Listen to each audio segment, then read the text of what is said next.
سورہ انبیاء کی آیت نمبر 26 اور 27 کا ترجمہ و تفسیر پڑھنے سننے کی سعادت حاصل کریں گے۔ اعوذ باللہ من الشیطان الرجیم، بسم اللہ الرحمن الرحیم۔ وما ارسلنا من قبلک من رسول الا نوحی الیہ انہ لا الہ الا انا فاعبدون۔ ترجمہ کنز العرفان، اور ہم نے تم سے پہلے کوئی رسول نہ بھیجا مگر یہ کہ ہم اس کی طرف وہی فرماتے رہے کہ میرے سوا کوئی معبود نہیں تو میری ہی عبادت کرو۔ ارشاد فرمایا، اے حبیب، ہم نے آپ سے پہلے جس امت کی طرف جو بھی نبی اور رسول بھیجا تو ہم نے ہر ایک نبی و رسول کی طرف وہی کی کہ زمین و آسمان میں میرے علاوہ کوئی بھی معبود نہیں جو اس بات کا مستحق ہو کہ اس کی عبادت کی جائے، تو اخلاص کے ساتھ میری عبادت کرو اور مجھے ہی معبود مانو۔ اس آیت مبارکہ سے تین باتیں معلوم ہوئیں۔ نمبر ایک کہ ہر ایک نبی پر اللہ تبارک و تعالیٰ نے وحی نازل فرمائی ہے، تو نبوت کے لیے نزول وحی کا ہونا یہ ضروری ہے۔ اسی طرح تمام انبیاء و رسل کو مبعوث فرمانے کی بنیادی حکمت اللہ تبارک و تعالیٰ جل شانہ کی وحدانیت کو ثابت کرنا ہے اور اخلاص کے ساتھ اللہ تعالیٰ کی عبادت کرنا ہے اور اس کا حکم دینا ہے۔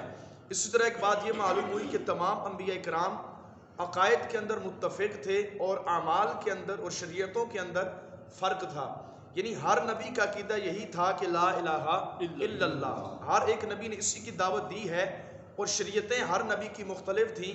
جیسے کہ بعض انبیاء کرام کی شریعتوں میں جب کئی کپڑے پر نجاست لگ جاتی تو کپڑا کاٹنا پڑتا تھا، جسم پر نجاست لگ جاتی تو جسم کو کاٹنا پڑتا تھا۔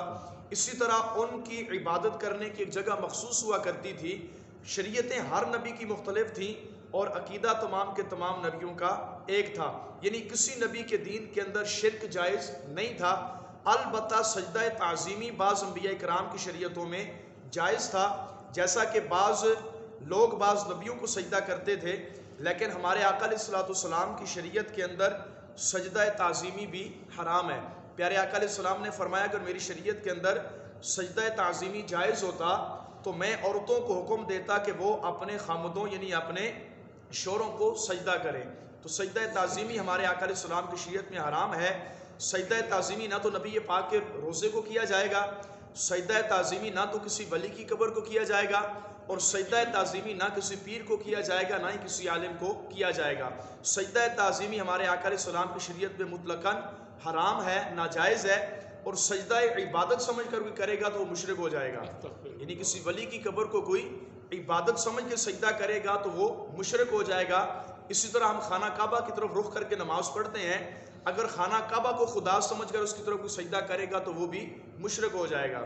وَقَالُوا اتَّخَذَ الرَّحْمَنُ وَلَدًا سُبْحَانَهُ بَلْ عِبَادٌ مُكْرَمُونَ لَا يَسْبِقُونَهُ بِالْقَوْلِ وَهُمْ بِأَمْرِهِ يَعْمَلُونَ۔ اور کافروں نے کہا رحمان نے اولاد بنا لی ہے، وہ پاک ہے، بلکہ فرشتے عزت والے اس کے بندے ہیں، وہ کسی بات میں اللہ سے سبقت نہیں کرتے، وہ اسی کے حکم پر عمل کرتے ہیں۔